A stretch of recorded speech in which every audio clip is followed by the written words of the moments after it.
Assalamualaikum warahmatullahi wabarakatuh. Segala puji hanya milik Allah Rabbi.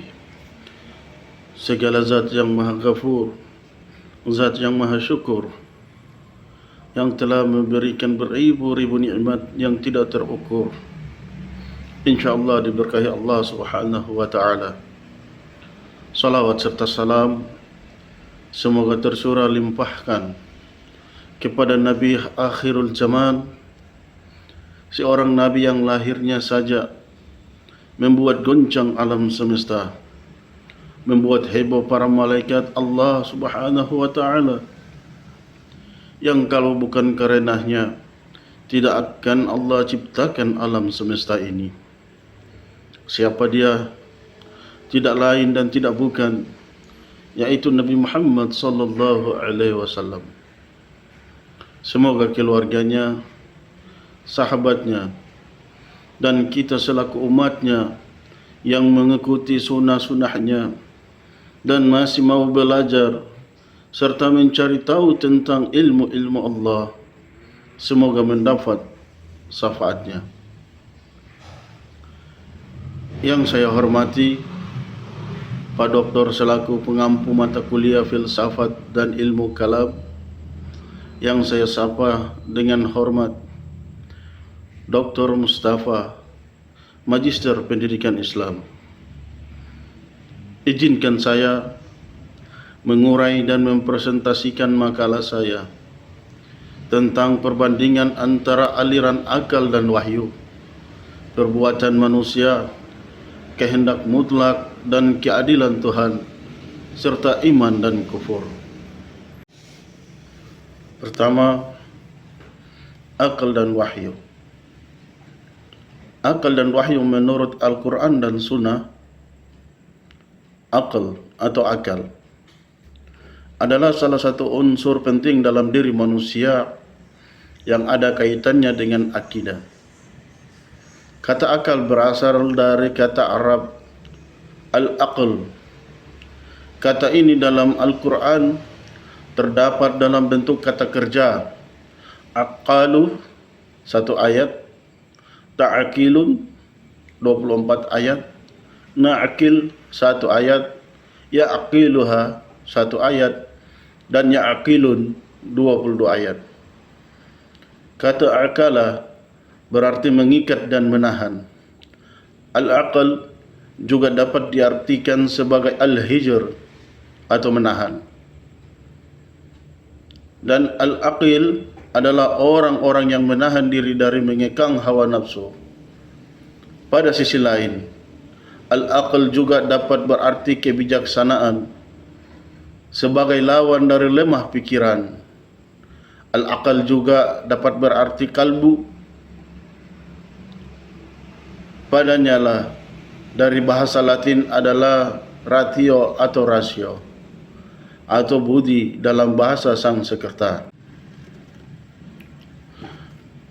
Islam sebagaimana terdapat dalam Al-Quran menempatkan akal pada posisi yang amat tinggi. Terdapat banyak ayat yang menyuruhkan agar manusia menggunakan akalnya secara benar, dan menyebutkan kata-kata al-aqal di dalam Al-Quran senantiasa dikaitkan dengan tingkah laku dan perbuatan manusia. Ayat-ayat yang mengandung kata al-aqal memiliki kaitan dengan manusia atau orang-orang beriman kepada Allah subhanahu wa ta'ala. Misalnya orang-orang yang berakal, yang menggunakan akalnya untuk menerangkan ayat-ayat Allah. Tidak sedikit ayat-ayat yang menganjurkan dan mendorong manusia supaya banyak berfikir dan mempergunakan akalnya. Al-Quran menyebutkan kurang lebih 49 kata al-aqal yang muncul secara variatif. Semua kata tersebut diungkapkan dalam bentuk kata kerja fi'il dan tak pernah disebut dalam bentuk masdar. Berdasarkan penggunaan kata aqal dalam berbagai susunannya, dapat dijelaskan beberapa penggunaannya. Yang diantaranya adalah sebagai berikut. A. Digunakan untuk memikirkan dalil-dalil dan dasar keimanan. B. Menggunakan untuk memikirkan dan memahami alam semesta serta hukumnya sunatullah. C. Dihubungkan dengan pemahaman terhadap peringatan dan wahyu Allah. D. Dihubungkan dengan pemahaman terhadap proses sejarah keberadaban umat manusia di dunia. E. Dihubungkan dengan pemahaman terhadap kekuasaan Allah. F. Dihubungkan dengan pemahaman terhadap hukum-hukum yang berkaitan dengan moral. Serta yang terakhir, dihubungkan dengan pemahaman terhadap makna ibadah semacam salat. Dari 49 ayat menggunakan kata akal, di atas dapat ditarik pengertian bahawa akal dipakai untuk memahami berbagai objek yang real maupun abstrak dan yang bersifat empiris sensual sampai empiris transendental. Akal digunakan untuk memikirkan hal-hal yang konkret seperti sejarah manusia, hukum-hukum alam sunatullah. Juga digunakan untuk memikirkan hal abstrak seperti kehidupan di akhirat, proses menghidupkan orang yang sudah mati, kebenaran ibadah, wahyu dan lain-lain. Selain itu, terdapat pula dalam Al-Quran sebutan-sebutan yang memberi sifat berfikir bagi seorang Muslim, yaitu ulu albab, orang berfikiran, ulu al-ilm, orang berilmu, ulu al-absar, orang yang mempunyai pandangan, ulu al-muha, orang bijaksana. Dan kita masuk pada wahyu menurut Al-Quran dan Sunnah. Kata wahyu berasal dari bahasa Arab al-wahy, yang berarti suara, api, kecepatan, bisikan, isyarat, tulisan dan kitab. Menurut ilmu bahasa wahyu, berarti isyarat yang cepat dengan tangan dan sesuatu isyarat yang dilakukan bukan dengan tangan. Menurut istilah kata wahyu, mengandung arti pemberitahuan secara tersembunyi dan dengan cepat. Wahyu juga berarti nama bagi sesuatu yang dituangkan dengan cepat dari Allah ke dalam dada nabi-nabinya.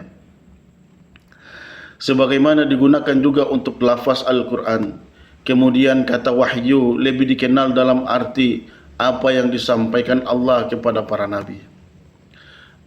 Al-Wahy atau wahyu adalah kata masdar infinitif dan memberi kata menunjukkan dua pengertian dasar, yaitu tersembunyi dan cepat. Oleh sebab itu, maka dikatakan bahawa wahyu ialah pemberitahuan secara tersembunyi dan cepat dan khusus ditunjukkan kepada orang yang diberitahu tanpa diketahui orang lain. Inilah pengertian masdarnya. Wahyu adalah sabda Tuhan yang mengandung ajaran, petunjuk dan pedoman yang diperlukan umat manusia dalam perjalanan hidupnya, baik di dunia maupun di akhirat. Dalam Islam, wahyu atau sabda yang disampaikan kepada Nabi Muhammad SAW terkumpul semuanya dalam Al-Quran. Akal dan wahyu menurut beberapa aliran teologi. Yang pertama, menurut Mu'tazilah. Mu'tazilah adalah aliran teologi yang mengutamakan penggunaan akal daripada wahyu, sehingga kelompok ini dikenal juga dengan nama kaum rasionalisme Islam. Dengan akal maupun dapat mengetahui adanya Tuhan, mengetahui baik dan buruk, melakukan kebaikan dan menghindari kejahatan secara garis besar, meskipun wahyu belum sampai kepadanya. Sedangkan wahyu berperan menetapkan perbuatan itu baik atau jahat secara terperinci. Dengan demikian, daya akal kuat tetapi fungsi wahyu penting, yaitu memperkuat apa yang telah diketahui oleh akal. Bagi kaum Mu'tazilah, fungsi wahyu lebih banyak bersifat konfirmasi daripada informasi. Kedua, akal dan wahyu menurut Asy'ariyah berbeda dari Mu'tazilah. dari aliran Asy'ariyah memberikan porsi yang lebih besar kepada wahyu ketimbang akal. Menurut aliran ini, segala kewajiban manusia hanya dapat diketahui melalui wahyu. Akal tanpa bimbingan wahyu tidak dapat mengetahui sesuatu menjadi wajib dan tak dapat mengetahui kewajiban mengerjakan yang baik dan menjauhi yang buruk adalah wajib bagi manusia. Meskipun akal dapat mengetahui Tuhan, tetapi wahyulah yang mewajibkan orang mengetahuinya dan berterima kasih kepadanya. Dengan wahyulah manusia dapat mengetahui bahawa yang patuh kepada Tuhan akan memperoleh upah dan yang tidak patuh kepadanya akan mendapat hukuman. Sehingga jika sekiranya wahyu tidak sampai kepada manusia, maka ia tidak akan tahu kewajiban-kewajibannya. Yang ketiga, akal dan wahyu menurut Maturidiyah. Sekali lagi, akal dan wahyu menurut Maturidiyah. Secara umum, Maturidiyah sama dengan Asy'ariyah. Kedua aliran pemikiran kalam ini sedikit berbeda dalam hal penempatan kedudukan akal dan wahyu. Secara umum, kalangan Maturidiyah berpendapat bahawa akal dan wahyu dapat mengetahui baik dan buruk, mengetahui Tuhan dan berterima kasih kepada Tuhan, sedangkan kewajiban berbuat baik dan menjauhi yang buruk. Terdapat perbedaan antara Maturidiyah, Samarkand dan Bukhara.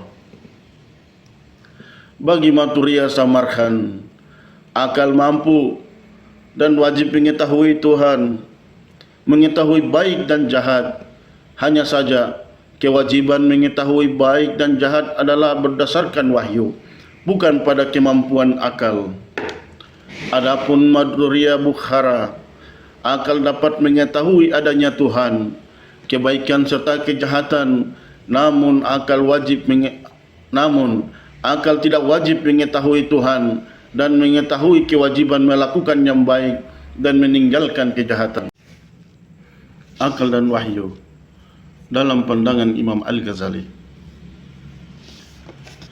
Akal memiliki makna yang lebih tinggi dan metafisis.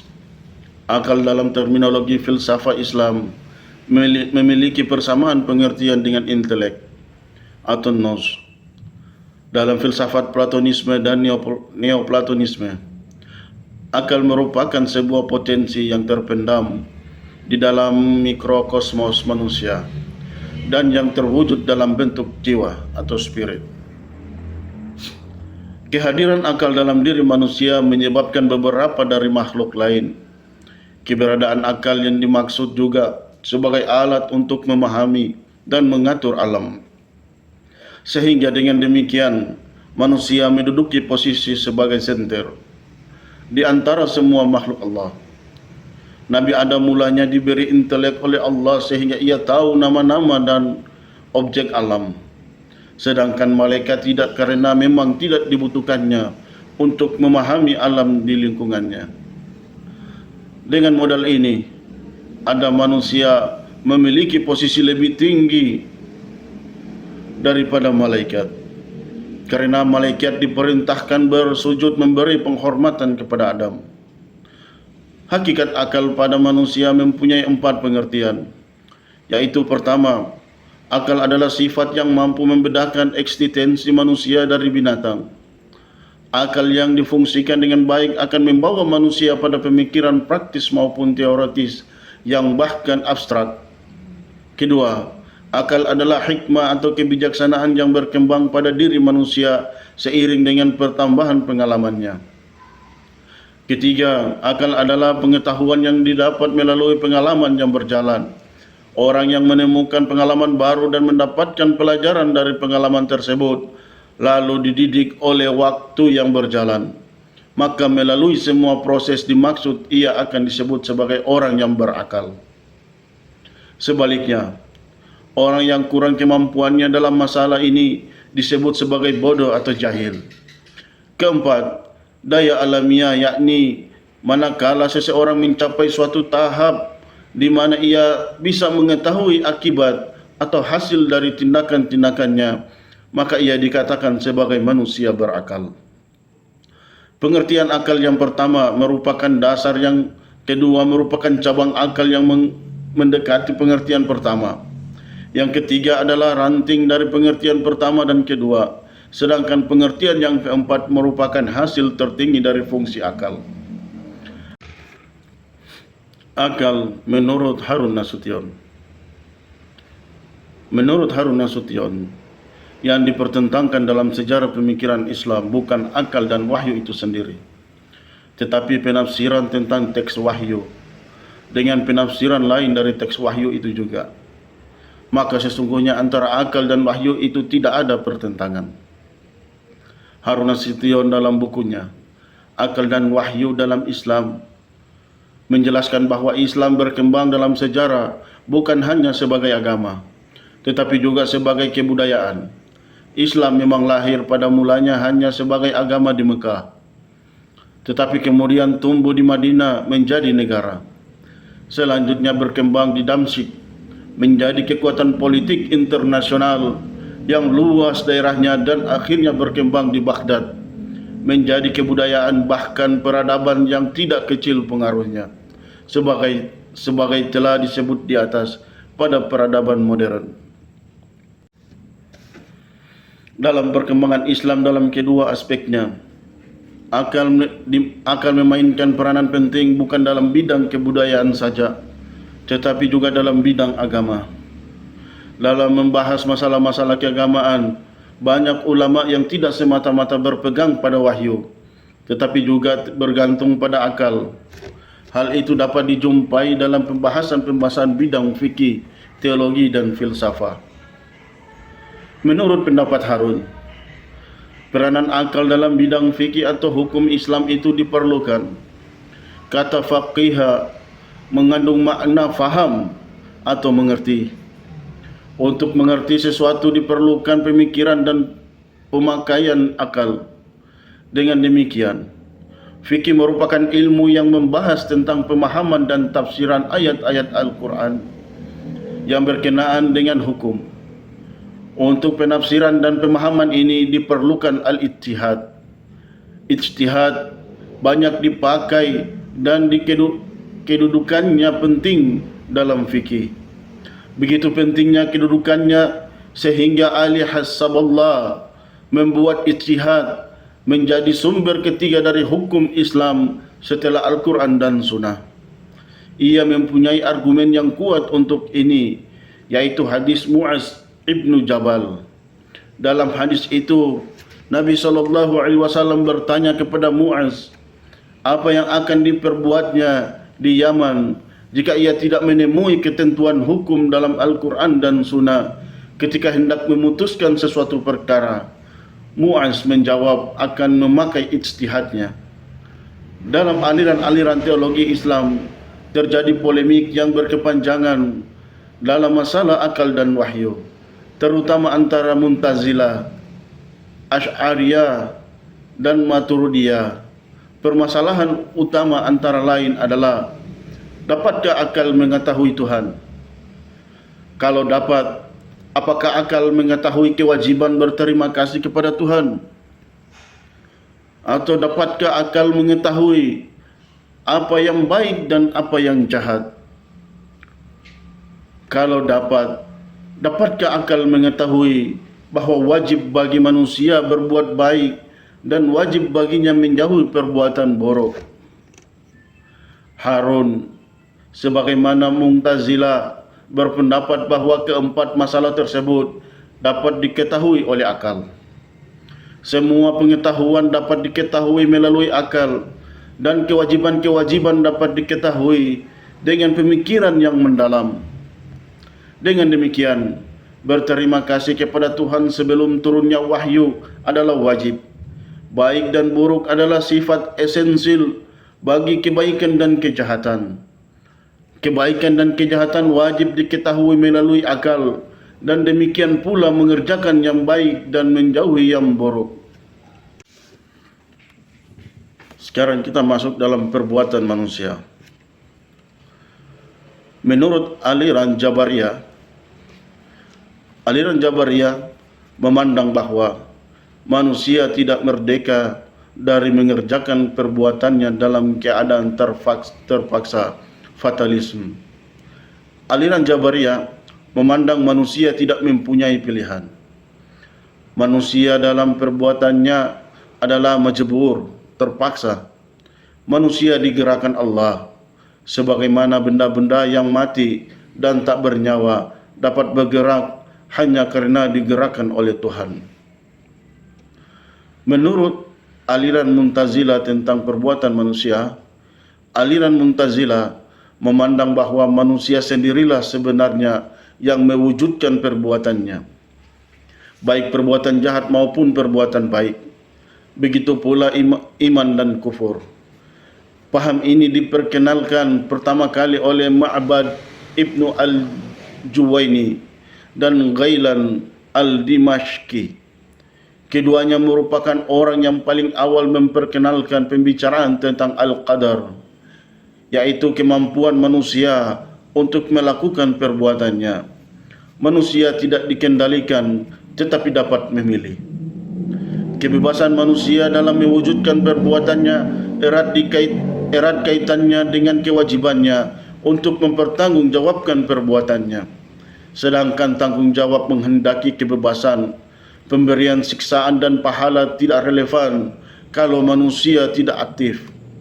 Jadi, nampaknya bahawa manusia merdeka dalam tingkah lakunya. Ia berbuat baik atas kemauannya sendiri. Begitu pula sebaliknya, keterlibatan Tuhan sama sekali tidak ada dalam mewujudkan perbuatan manusia. Menurut aliran Asy'ariyah tentang perbuatan manusia, menurut Asy'ariyah, manusia lemah, banyak bergantung kepada kehendak dan kemauan Tuhan. Dalam menggambarkan hubungan perbuatan manusia dengan kehendak dan kekuasaan Tuhan, Al-Asy'ariyah memakai istilah kasb, perolehan. Menurut Al-Asy'ari, inti dari kasb itu adalah bahawa sesuatu itu timbul dari yang memperoleh dengan perantaraan daya yang diciptakan Allah. Perbuatan-perbuatan manusia oleh Asy'ari pada hakikatnya diadakan oleh Allah. Semua itu mencakup perbuatan-perbuatan gerakan refleks dan perbuatan-perbuatan manusia.